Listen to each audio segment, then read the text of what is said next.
All right, this is the 4 do now questions here for the Chapter 10 Show What You Know. You should have already watched your vocabulary preview today for the chapter. So go ahead and pause the video right here and work out these 4 problems.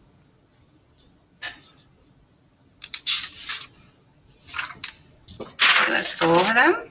So converting 19 hundredths to a decimal, we can easily just write that in as 19 with the 9 or the last digit here in the hundredths place. This one, multiplying fractions, you just check to see if you can simplify, and I don't see anything that will simplify here, so you multiply the top 5 and the bottom 36, 536. This one, converting to a fraction, you just say it, 89 hundredths, and write it, 89 hundredths. You're saying it using place value. All right, and then here just dividing and shooting your decimal straight up to get 4 tenths. Okay, let's go over some of the problems you're going to see in today's Show What You Know.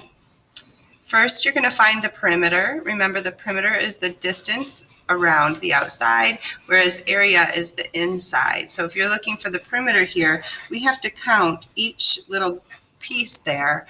And this corner piece is going to count as 2 because we want all the way around the outside. So this would be 3 here. 1, 2, 3, 4, 5, plus 5 is 8, plus another 3 is 11, plus another 5 is 16.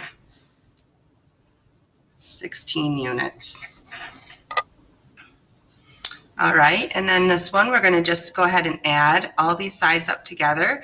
15 plus 15 is 30, plus there's 2 more, so that's 32. 32 plus 8 is 40. So that'd be 40 millimeters to go all the way around that figure. Now, these problems right here, they ask you to name each polygon based on the number of sides. So I want to do a quick review of those polygon names. Remember that if it has 3 sides, it's a triangle, 4, a quadrilateral, 5, a pentagon, 6, a hexagon, 7, heptagon, 8, octagon, 9, nonagon, and 10, decagon. Remember, 10 years is a decade, so we use deca a lot to represent the number 10, decagon. So let's use this to help us. So let's look back. The first one we recognize, that's one we know pretty well, so that one is a triangle. 1, 2, 3, 4, 5 sides. 5 sides. And it helps me remember because 5 sides is the shape of that building in Washington called the Pentagon. It has 5 sides, so pentagon. Penta meaning 5. Then we have 1, 2, 3, 4, 5, 6. 6 sides on that figure, and they are not all equal sides or congruent sides, but it's still 6 sides, so that is called a hexagon.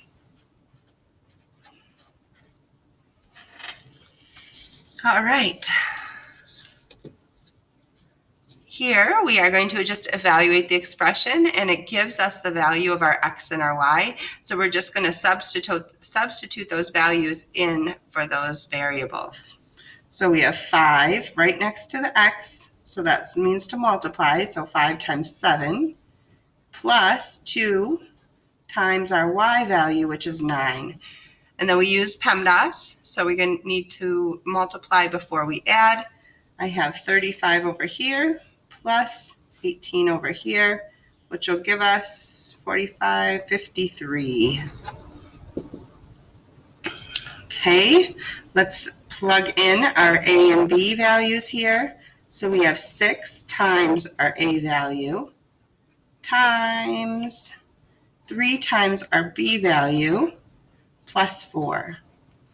All right, and so remember, this is a multiplication symbol, this is a multiplication symbol, this is a multiplication symbol. When you use PEMDAS, when you're doing multiplication or division, you're doing whatever comes first. So we're just going to do these in order. So 6 times 2 is 12. Then we still have our times 3 times 8 plus 4. So 12 times 3 is 36. And we still have our times 8 and plus 4.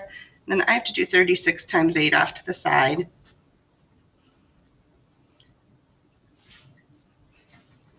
288 plus 4 will be 292. That will be the value for that one. Okay, so I do want to go over this one just because it has those squares, and I want to remind everyone what those squares mean. So S is going to be 4 here, so it'll be 4 squared plus our t value, 6 squared minus 2 to the third. So remember that we this exponent tells you how many of these we are multiplying together, this base number. So this one's actually going to be 4 times 4. And we always do our exponents first before we add or subtract. So we're going to do that. So 4 times 4 is 16. 6 times 6 is 36. And this would be 2 times 2 times 2. So 2 times 2 times 2. 2 times 2 is 4. 4 times 2 is 8. That'll be subtracting 8. Next, we have adding and subtracting, and we just do that from left to right. So we'll add these two first. You get 52 minus 8, which will be 44. Okay. Well, that is a review of the kind of problems that you are going to be doing today. So I'll let you get started on that. This one will be on in your work, but I think you're going to be able to figure it out just by using the information that we've reviewed. So have a good fun time doing your Think Central assignment.